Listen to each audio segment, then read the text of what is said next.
Don't feel like God cares about your outward appearance, you ain't read Exodus.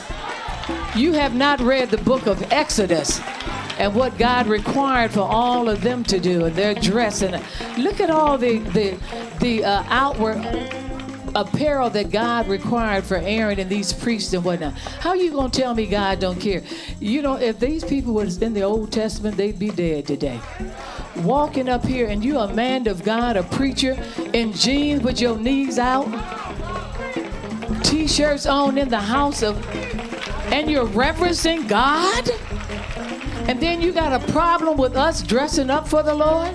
Who else did we dress up for? There's none greater than him. But when you got a man of God, and it's just like he's dressing good, but he preaching good. Now, if he's looking like that and ain't saying nothing, then that's nothing. But you ought to reverence God. But the man come in here on his face. How do you know? Because I live with him. On his face, praying for God to give him a word, not just for him, but for you. To have a word in these last and evil days, and you don't respect that? The word is supposed to find you. No, so we thank God.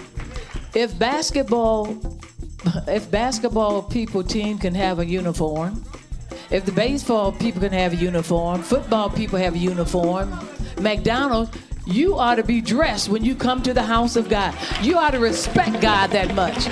You ought to respect him enough to put on. Now, if you'll ever put it on for me, that's fine. But you ought to respect God more than that.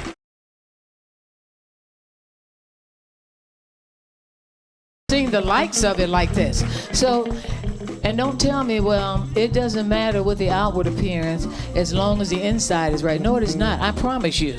A lot of these men dressing like that, you're not right on the outside because something wrong on the inside. No, I don't believe that. I believe there's something wrong on the inside for you to want to look like that on the outside. And men of God using the word, hey, dog, what? No, you're too old for that. You need to set a better example. You don't call that. You should be calling them young men sons. And you should be saying daughters, not dog. Hey, yo, what's up? No, we in the house of God. You ain't on the streets. You could not have done that. And if God is the same yesterday, today, and forevermore, what makes you think you can change?